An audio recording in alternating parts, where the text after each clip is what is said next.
Assalamualaikum warahmatullahi wabarakatuh. Alhamdulillah. Allahumma salli ala sayyidina Muhammad wa ala alihi wa sahbihi wa sallim ajma'in. Pertama-tama kita ucapkan alhamdulillah, puji syukur kita kepada Allah Subhanahu wa taala yang telah memberikan kepada kita kesehatan, nikmat iman serta Islam. Salawat dan salam semoga selalu tercurahkan kepada Nabi Muhammad SAW, keluarga, sahabat, dan pengikutnya hingga akhir zaman. Dan semoga kita termasuk umat Nabi Muhammad yang setia serta bahagia fid dunya ilal jannah. Amin ya rabbal alamin. Baik, pada kesempatan video kali ini saya Rahmat Aryo Samaan, NIM I1A219049.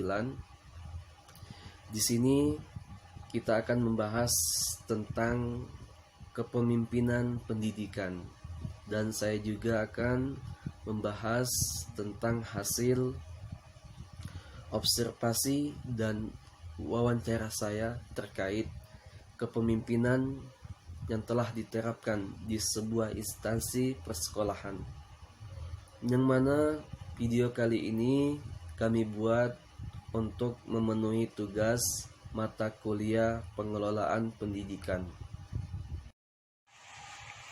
Sebelumnya saya akan menjelaskan terlebih dahulu mengenai pengertian kepemimpinan pendidikan serta fungsi dan tipe-tipe pendidikan.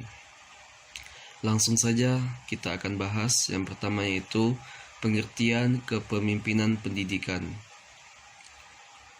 Kepemimpinan merupakan salah satu yang sangat penting bagi terlaksananya fungsi-fungsi manajemen pendidikan.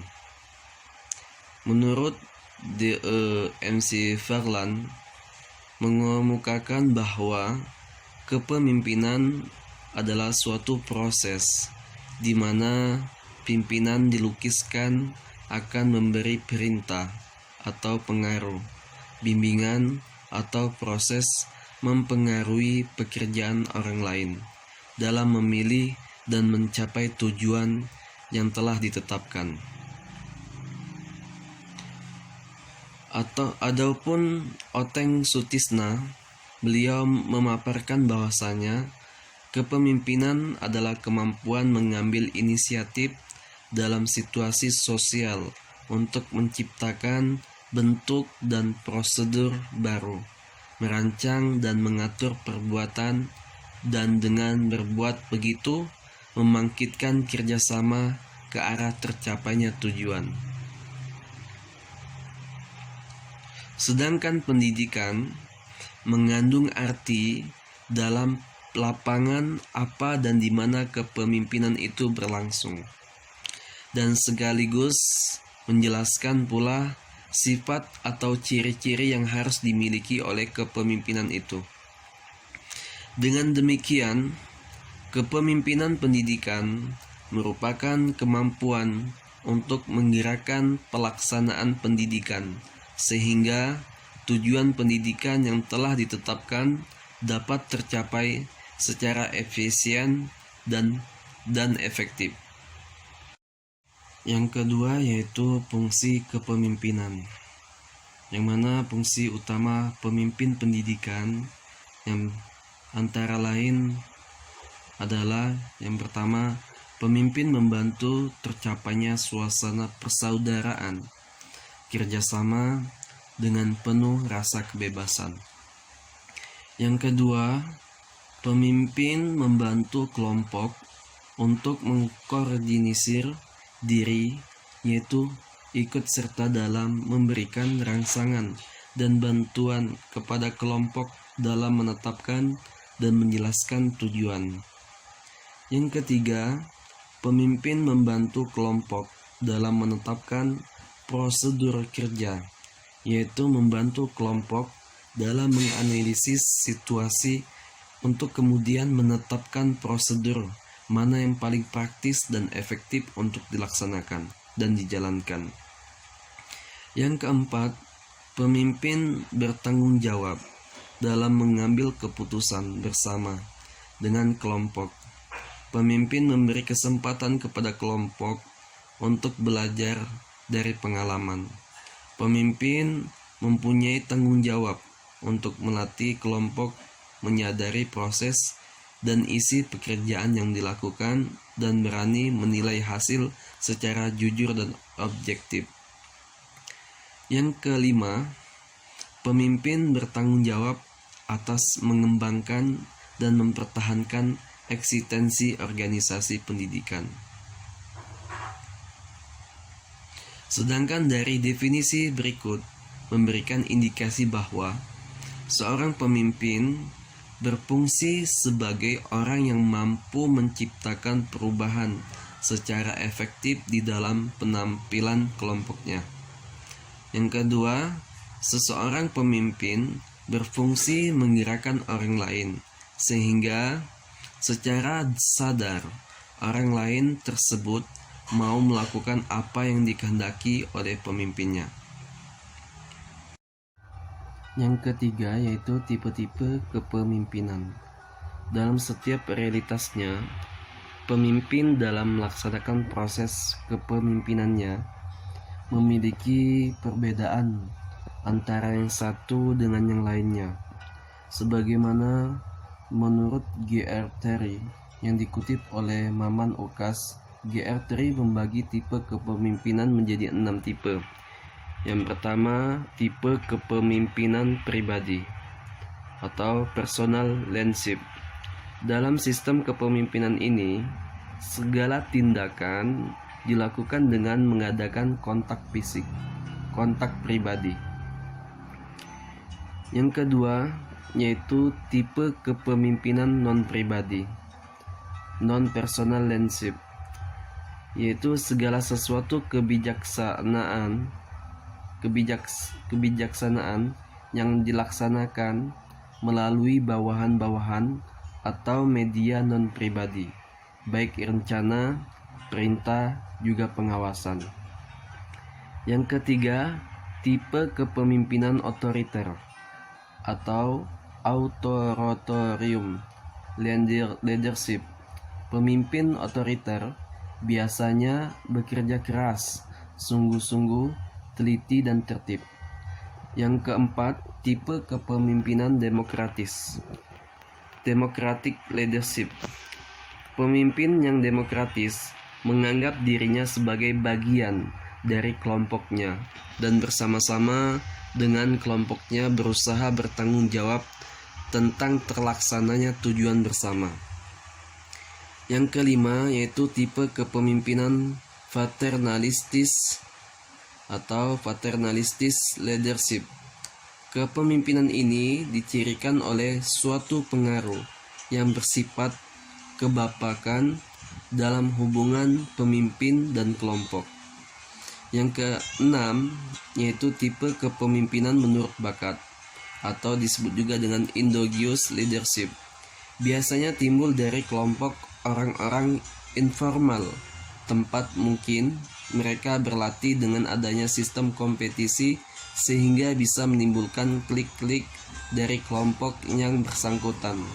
Dan biasanya akan muncul pemimpin yang mempunyai kelemahan dan yang ada dalam kelompok tersebut menurut bidang keahliannya di mana ia ikut berkecimpung.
kelas 4 C, Bu. Oh iya, pakai kelas 4 kan ada 3 orang ya Pak ya. Semangat ya Pak. Iya, Bu. Terima kasih, Bu. Sedang memberikan studi apa Pak? Bahasa Indonesia memakai aplikasi Gredu, Bu. Ya, semangat ya Pak ya. Iya, Bu. Semangat tunjukkan kepada anak ya. Kalau kita walaupun dalam musibah ini tetap kita bersemangat dan jangan berdoa kepada Allah. Semangat ya Pak ya. Iya, Bu. Semangat.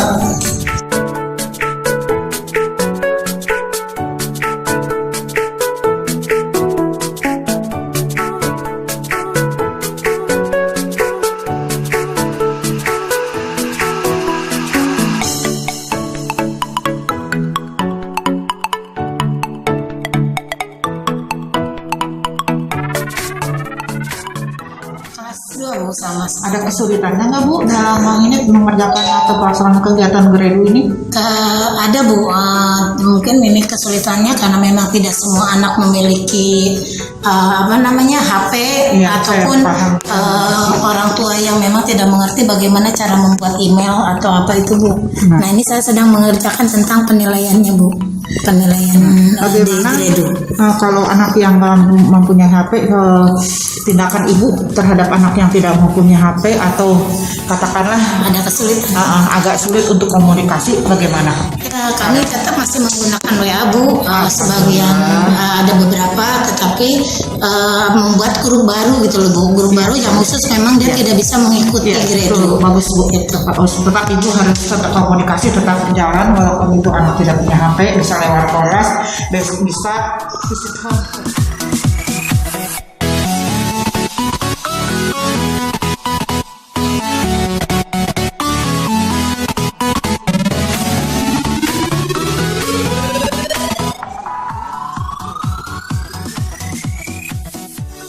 Masih ingatkah visi dan misi SD Negeri Pondok Terempat? Masih. Bagaimana bunyi visi SD Negeri Pondok Terempat, Bu? Membentuk siswa yang